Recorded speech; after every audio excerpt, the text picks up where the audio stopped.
Olá pessoal, tudo bem? A graça e a paz de Deus. Eu sou o pastor Giovanni, eu tenho uma palavra de Deus para o seu coração. Estamos aqui em Eclesiastes capítulo 8, texto sagrado, para abençoar nossa série de estudos sobre Eclesiastes, o grande livro do pregador, o livro do rei Salomão, que tem sabedoria do céu destilado sobre o seu coração. Então vamos que vamos, estudando Eclesiastes capítulo 8, a partir do primeiro versículo, o texto diz: quem é como o sábio?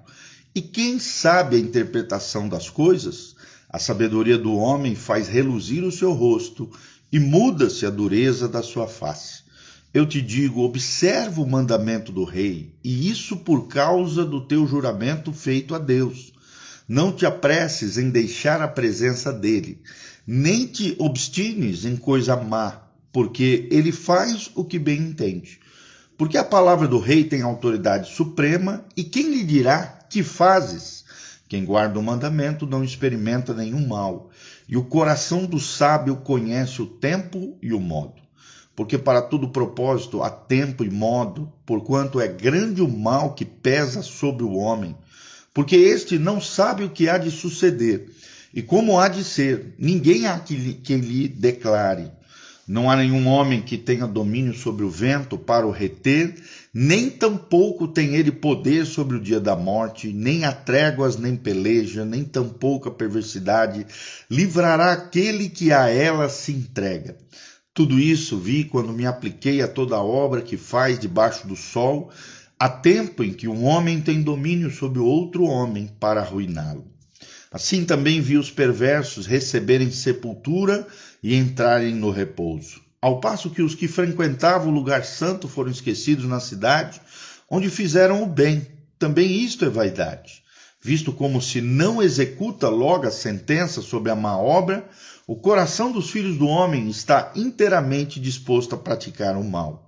Ainda que o pecador faça o mal 100 vezes e os dias se lhe prolonguem, eu sei com certeza que bem sucede aos que temem a Deus. Mas o perverso não irá bem, nem prolongará os seus dias. Será como a sombra, visto que não teme diante de Deus. Ainda há outra vaidade sobre a terra, justos a quem sucede segundo as obras dos perversos, e perversos a quem sucede segundo as obras dos justos.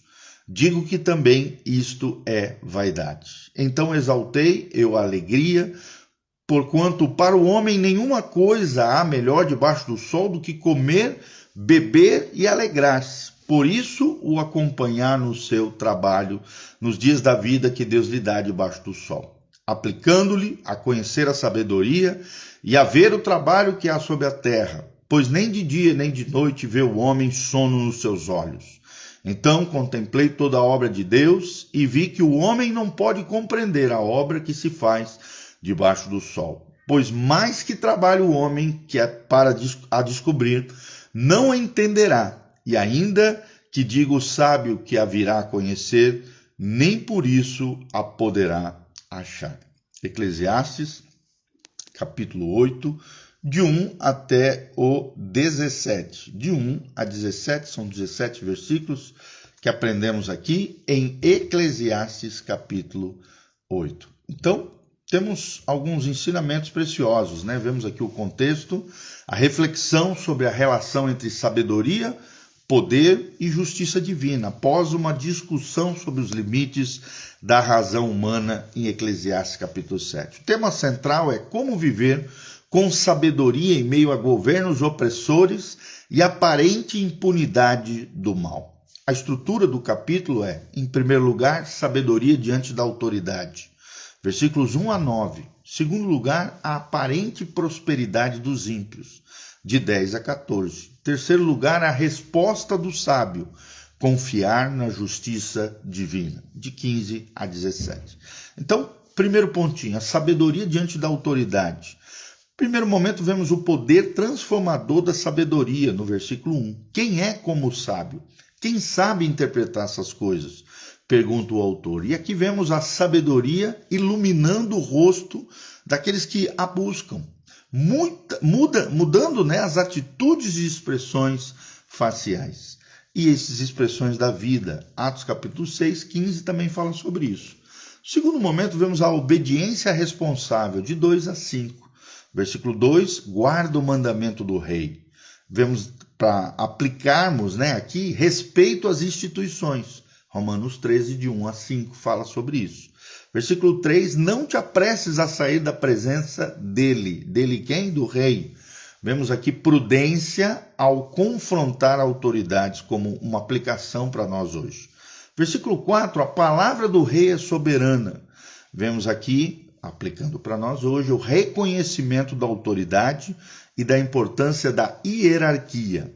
E no 5º versículo, quem guardar o mandamento não experimentará mal, diz o autor. Ou seja, aplicando para nós hoje, obediência traz proteção àquele que o faz. Então, a obediência, é claro, não é absoluta aqui nesse caso, porque estamos falando de homens, são falhos.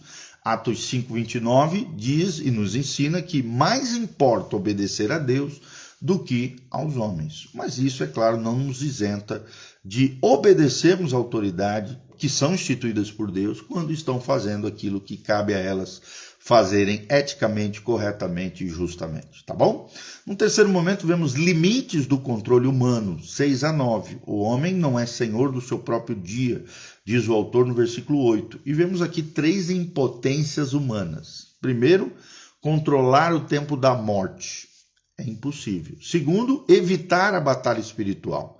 Não tem como. A nossa luta não é contra carne nem sangue, mas contra principados, potestades, dominadores, hostes espirituais da maldade e príncipes desse mundo tenebroso. Então, não tem como evitar a batalha espiritual.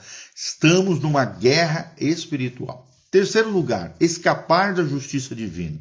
Também não tem como, porque todas as coisas estão patentes e visíveis aos olhos daquele de quem eu e você, todos nós, todo ser humano, toda criatura de Deus, terá que prestar conta. Então, 3 impotências humanas. Primeiro, controlar o tempo da morte. Ninguém sabe o dia que vai.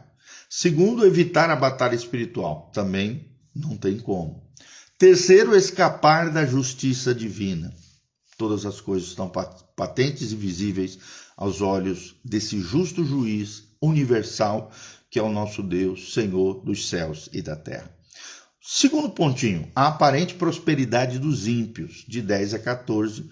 Vemos no primeiro momento o escândalo da impunidade, no versículo 10. Vi ímpios serem sepultados, mas iam e vinham do lugar santo. Vemos aqui uma espécie de hipocrisia religiosa de opressores não julgados ainda por Deus e que estão vivendo nessa vida terrena. Um exemplo moderno disso são líderes corruptos que utilizam instituições, sejam sociais, governamentais ou instituições sagradas, para perpetuarem seu poder corrupto. Infelizmente, isso existe, nós sabemos. Num segundo momento, vemos consequências da demora da justiça. No versículo 11, não se executa logo a sentença. O coração dos filhos dos homens se enche de maldade. Infelizmente, vemos muito isso, principalmente no nosso contexto brasileiro. Impunidade que gera corrupção social. Impunidade que gera corrupção social. O salmista também, no Salmo 73, de 3 a 12, fala sobre essa questão da injustiça e da impunidade. No terceiro momento, vemos a resposta inicial. Desespero ou esperança? De 12 a 14. Ainda que o pecador faça o mal 100 vezes, diz o autor no versículo 12, a promessa é: teme a Deus, porque se nós tememos a Deus, nós prosperaremos. O paradoxo que surge aqui é: ímpios prosperam, justos sofrem, no versículo 14. Vemos uma tensão hermenêutica aqui. A justiça não é sempre imediata, mas a justiça é certa, porque aquele que julga todas as coisas julgará o maldoso, o criminoso, o infiel, o corrupto, o do mal. Sim, Senhor, a justiça de Deus será certa. Isso nós vemos também no Salmo 37, de 10 a 11. Vemos aqui o terceiro pontinho, a resposta do sábio em meio a toda essa situação que ele mencionou anteriormente. Confiança na soberania divina. Será que você confia no Senhor? Será que você confia na sabedoria divina? De 15 a 17, para fechar Eclesiastes, capítulo 8. Vemos, em primeiro momento, contentamento como um ato de fé. Do versículo 15, exaltei a alegria, comer, beber e alegrar-se. Vemos aqui o dom de Deus, Eclesiastes 3:13, em meio à injustiça.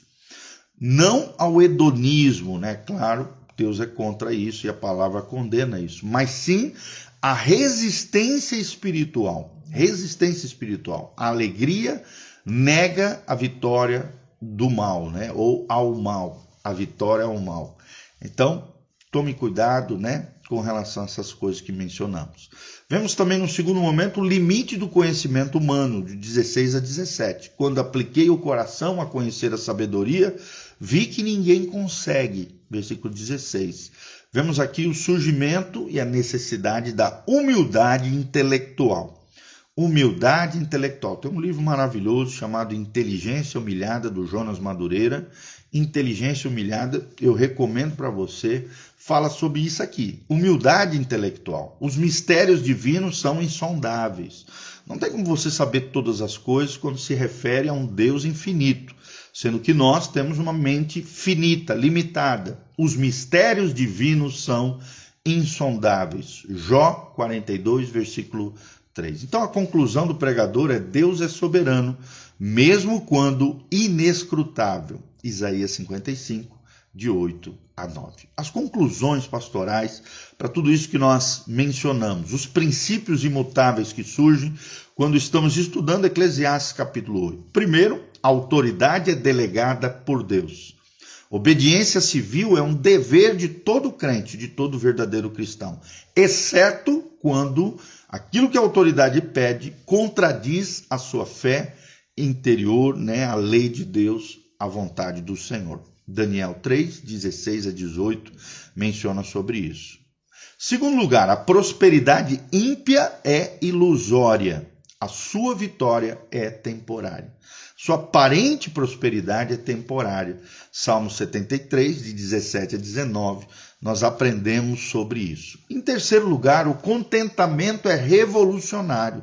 A alegria em Deus desarma a opressão. Filipenses 4, 4. Então, aplicações práticas para isso: ore pelas suas autoridades, é o que nos ensina Paulo em 1 Timóteo 2, de 1 a 2, mesmo quando elas são ímpias, não temem a Deus. Denuncie, é claro, as injustiças com sabedoria, Eclesiastes 3, de 7 a versículo 7b também ensina isso. Descanse na justiça escatológica de Deus, as profecias de Deus vão se realizar, Apocalipse 20, versículo 12. Tá bom? Então, a sabedoria de Eclesiastes 8 nos ensina: você não precisa entender todos os porquês para confiar no quem, que é Deus, porque Deus não erra nem se atrasa, tá bom?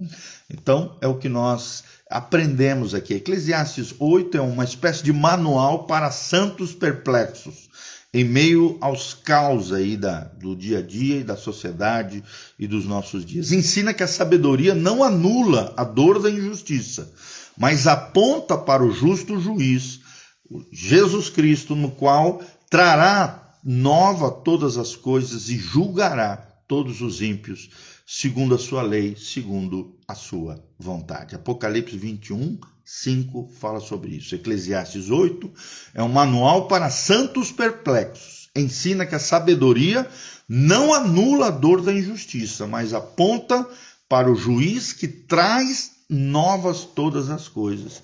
Apocalipse 21, 5. Amém? Grande abraço para Romilda Ruiz, José Cristóvão.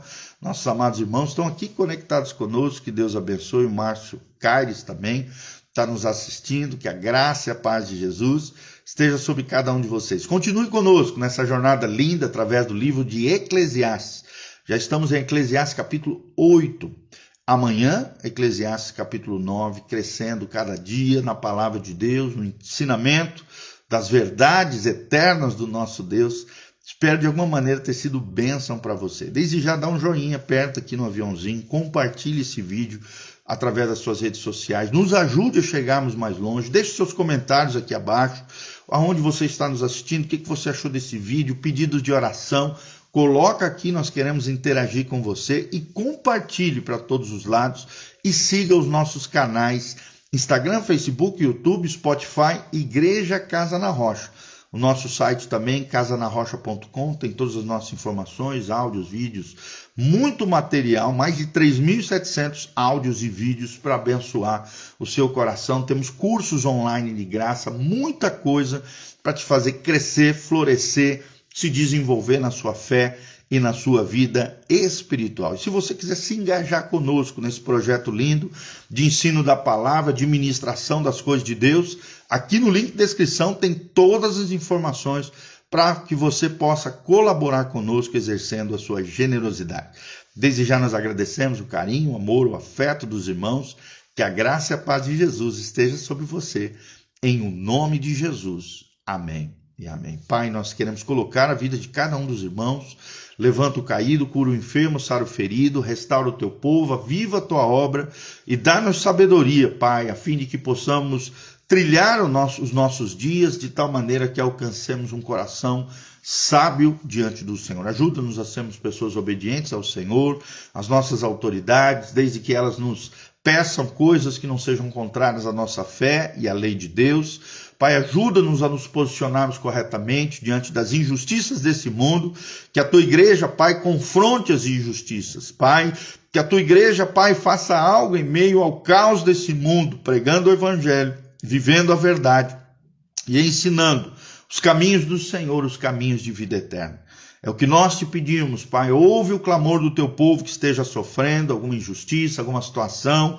Ó Deus, intervém com a tua mão poderosa, tu que és o justo juiz, derrama a tua glória, a tua graça, a tua unção. Em o nome de Jesus é o que nós te pedimos de todo o coração. Amém, amém e amém. Grande abraço, Deus os abençoe. Beijão, louvado seja o nome do Senhor.